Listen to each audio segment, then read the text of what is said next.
Mimi's messages. I was moved to do this, and this isn't really something that I normally do because I don't really concentrate on love readings, funny enough. But I was moved to do a reading on the state of Black love right now. And not just love in general, but specifically love between us, because we got different stuff on it. Okay? And our community needs to heal through love in different ways than other communities need to heal. So it's not saying that somebody else can't do every other ethnicity's love forecast if that's what they want to do, but this, for me, this is what I'm doing. Okay? It's funny because this is the card that came out, and first of all, normally it's a man on this card, but in this particular deck, it's a woman, and it is also a Black woman. And this deck has all sorts of ethnicities. It's drawn and conceived by an indigenous woman named Leilani something, and it's a really pretty deck. But the significance of that is that of all the cards in the deck, this is the one that popped out. And it is very significant because when it comes to Black love, women we're the ones waiting. We're the ones fully bloomed, ready to go, waiting. And this is the kind of love that heals communities, that heals generations. So it's not regular. So for those of us who are not waiting, what you may have to accept is that you may not be with your right partner. And I know that is a hard pill to swallow, but it is what it is. Okay? And it would be better to figure that out and see that for yourself rather than be unhappy and hold an entire community back for your selfishness.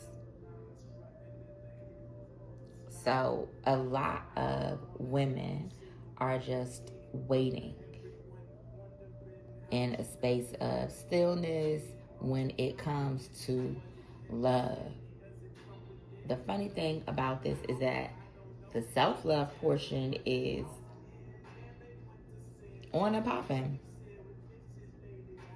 Black women specifically out here healing and figuring it out, trying our best to live our best lives, even though the support of a lover would help tremendously. Whether it's financial, whether it's emotional, even for some, it is spiritual. Especially if it's spiritual. So for some women, it's like, especially for women, and you're in a relationship, but you're not necessarily, you still feel like you're waiting for something to happen, like you're waiting for life to happen. It's because you're not with the right person. So your counterpart would be triggering you and helping you grow. But because you're not with your counterpart, you're not getting triggered and you're not growing.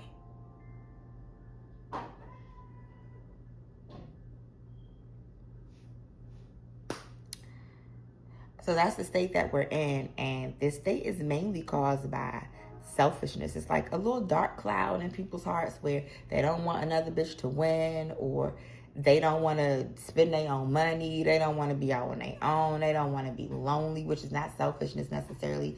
That comes from depression and trauma. The fear of being alone. So that's the state that we're in. And for women who are in this waiting phase, there isn't anything you can do but wait. Wait isn't a great word for it, but when the hangman shows up, it's this place of stillness. So it isn't about waiting, right? I don't want to put that energy on it, because this isn't a lesson in patience. This is just a lesson in stillness, a lesson in understanding that things really do happen in divine timing and love is included. And for people who are woefully still, because it sucks for you. But if you're being willfully still and holding on to a partner who really isn't helping you grow, you are a reason why we're stuck here as a people. We're all connected. So we would love to say that my relationship is my relationship. But like Beyonce said, somebody got to stay deep in love. Okay. So if you're not deep in love, it's a problem. So you either are deep in love with yourself and you know that your counterpart is also going to be just as deeply in love with you and you're just kicking it. And when they show up, they show up. But in the meantime, in between time, you and spirit got a thing going on. And for other people who are just waiting, you're not trapped. You can get out. Nobody's holding you hostage. This isn't that kind of situation where this is just going to keep going and going and going and going. You could stop it at any moment in time. You could choose to get off the ride. But you have to face that darkness within yourself why you don't want to leave. It's not because you're in love. It's just not. And when you face that it's not because you're in love, then you will be able to be like, oh, okay, I need to leave and develop whatever I need to develop. Like I said, for some people, it's mood disorders, eating disorders. For some people, it is just pure selfishness. But I see that's a really small portion of people who are staying in relationships. Most people are not staying in relationships out of selfishness. They're staying in these relationships because they got other stuff going on that they don't want to face.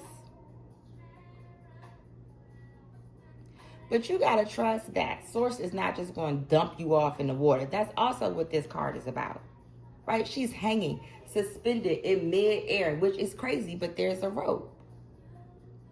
And she's suspended, right? She isn't, it's not like head first. She's not falling. So this isn't about failure. You won't fail on your own if that's what you're concerned about. You won't fail. But if you keep holding on to one thing tight, you can't catch the other thing. And that's just what, like, you just can't. It will consistently be just out of reach if you don't let go of what you have.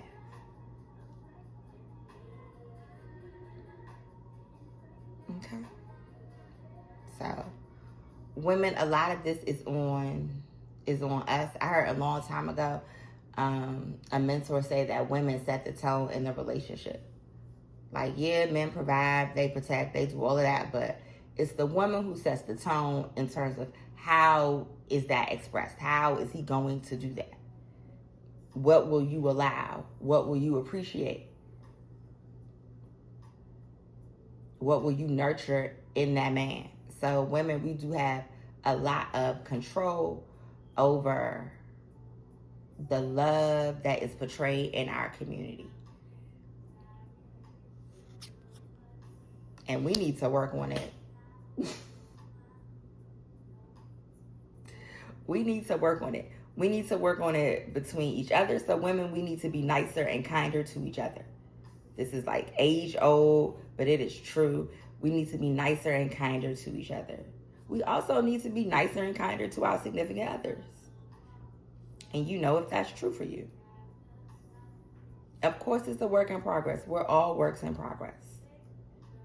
If you need to go to therapy, do it. If you need to watch podcasts, whatever you need to do, you need to get a tarot reading, whatever it is that you need to do that is going to help you begin your healing journey or start your healing journey or finish your healing journey. This is not, I hear a lot of people saying healing is ongoing. Well, you're not Chiron.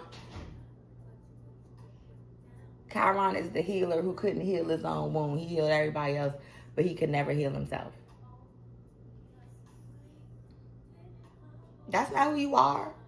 Okay? So when people say healing is a journey, yeah, healing from different things, but consistently healing from this one thing, how long are you doing it? So